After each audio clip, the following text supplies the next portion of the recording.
Hai, kali ini kita akan membahas tentang feminisme.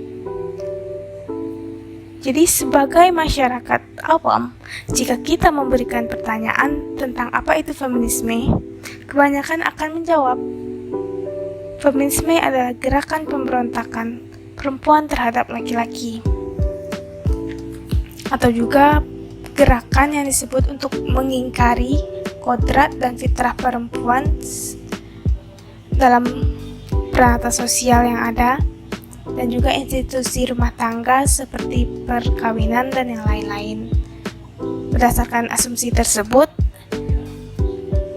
gerakan feminisme tidak mudah diterima oleh masyarakat di Indonesia. Oleh karena itu, konsep tersebut perlu diluruskan.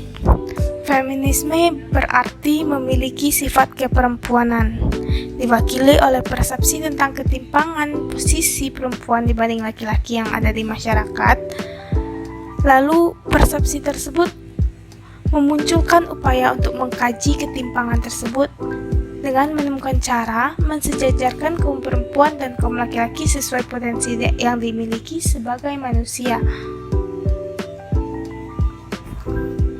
Karena yang perlu digarisbawahi dan dicatat adalah feminisme itu bukanlah sebuah pemberontakan terhadap laki-laki, melainkan yang sebenarnya adalah feminisme itu adalah upaya untuk mengakhiri penindasan dan eksploitasi terhadap perempuan.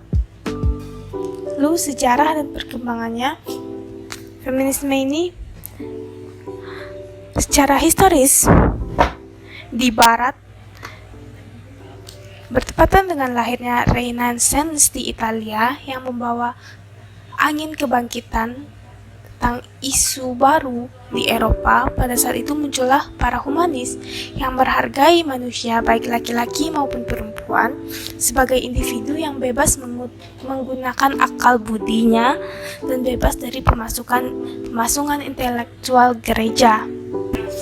Lalu pada tahun 1776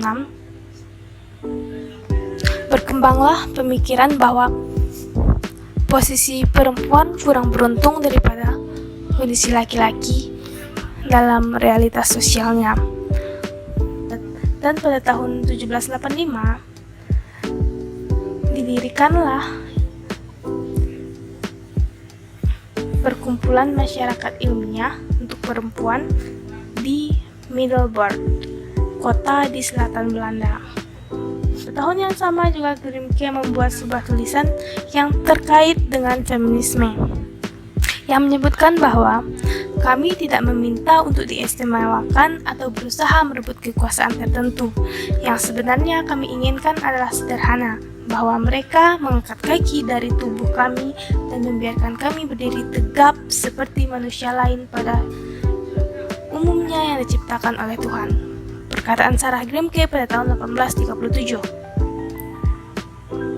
Pada awalnya, gerakan ini ditujukan untuk mengakhiri masa-masa pemasungan terhadap kebebasan perempuan. Gerakan feminisme ini mendapatkan momentum sejarahnya pada 1960-an yang menunjukkan bahwa sistem sosial masyarakat modern memiliki struktur yang pincang akibat budaya patriarki yang kental. Lalu di Indonesia sendiri, gerakan ini ditandai dengan munculnya para pejuang-pejuang hak wanita seperti Kartini, Dewi Sartika, dan Cut Nyak Dien. Selanjutnya saya akan membahas tentang mitos-mitos dan fakta tentang feminisme ini.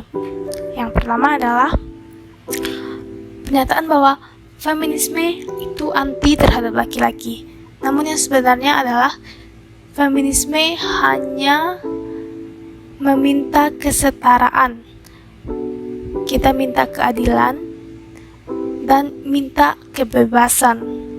Yang kedua, feminisme itu anti pada atribut agama. Yang terjadi adalah yang sebenarnya feminisme itu para anggota feminisme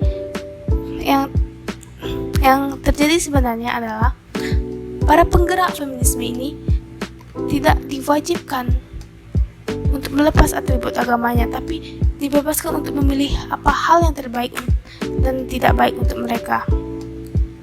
Yang ketiga, pernyataan bahwa feminisme itu sudah tidak diperlukan di zaman sekarang. Itu sangat salah. Feminisme itu dibutuhkan karena dengan adanya feminisme, perempuan bisa mempunyai hak-hak seperti hak asasi, hak reproduksi, hak memilih, dan hak pendapat. Selanjutnya saya akan membahas mengenai feminisme dan Islam. Feminisme dan Islam bagaikan dua garis yang sejajar tapi tak pernah bisa berhimpitan. Beberapa pihak yakin bahwa feminisme dan Islam adalah sebuah kontradiksi karena agama Islam sangat menjunjung tinggi dan meninggikan derajat para laki-laki. Namun yang harus diperhatikan adalah bahwa agama Islam sangat menghormati dan menjunjung tinggi para perempuan. Menurut Profesor Musdah Mulia, feminisme dianggap tidak cocok dengan budaya Indonesia karena feminisme itu melawan kodrat, benci laki-laki, dan memberontak terhadap kewajiban dalam berumah tangga. Namun harus dibayangkan bahwa pada zaman dahulu, Kartini dan Cut Nyak yang sudah berjuang untuk mencapai kesetaraan hak wanita ini, sangatlah besar jasa mereka. Tanpa mereka, tanpa adanya feminisme, kita tidak akan bisa seperti sekarang. Kita, para perempuan, tidak akan bisa merasakan kebebasan seperti sekarang. Terus, yang kedua, jika tidak ada feminisme, tidak akan ada kebebasan terhadap wanita untuk berpendapat.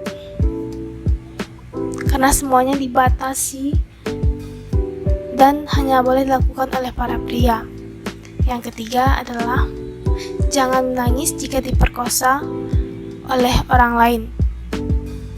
Bayangkan, tanpa feminisme, kamu yang menjadi korban perkosa tidak boleh menangis atau melaporkan ke sana kemari, karena itu adalah bentuk kepatuhan perempuan terhadap laki-laki yang derajatnya lebih tinggi. Terus, tanpa feminisme, perempuan juga tidak bisa kerja karena tidak bersekolah dan tidak mempunyai keterampilan. Terus yang terakhir adalah jika kamu mengalami KDRT, kamu tidak boleh melaporkan apa-apa karena itu adalah kodrat perempuan sebagai istri yang harus menurut pada suami, yang mana laki-laki itu mempunyai derajat yang lebih tinggi daripada perempuan. Yang terakhir adalah membahas tentang feminisme dan sastra. Dalam karya sastra sendiri sering ditemui beberapa novel yang menggambarkan betapa ketidaksetaraannya perempuan dan laki-laki itu. Menurut Sugi Hastuti dan Soeharto pada tahun 2002, penggambaran perempuan sering diceritakan dalam hal negatif seperti tokoh perempuan yang tertinggal dari tokoh laki-laki, dan juga dalam hal latar sosial pendidikan, pekerjaan, peran dalam masyarakat, dan derajat sebagai integral dalam susunan masyarakat. Lalu apa sih sebenarnya hubungannya dengan sastra? Jadi gini, karya sastra itu bisa dinikmati oleh para pembacanya. Jadi dengan membaca tersebut, para pembaca juga ikut mempunyai pemikiran kritis terhadap isu-isu yang disampaikan dalam karya sastra tersebut.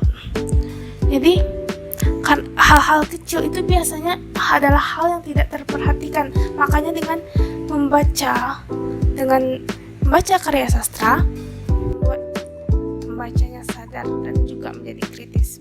Jika teman-teman ingin membaca novel yang berhubungan dengan feminisme ini, bisa mencari novel Cantik Itu Luka karya Eka Kurniawan, Saman karya Ayu Tami, dan Nyai Gowo karya Budi Sarjono. Oke, sekian dulu pembahasan kita kali ini. Terima kasih sudah memperhatikan video ini dengan baik, dan sampai ketemu di next video.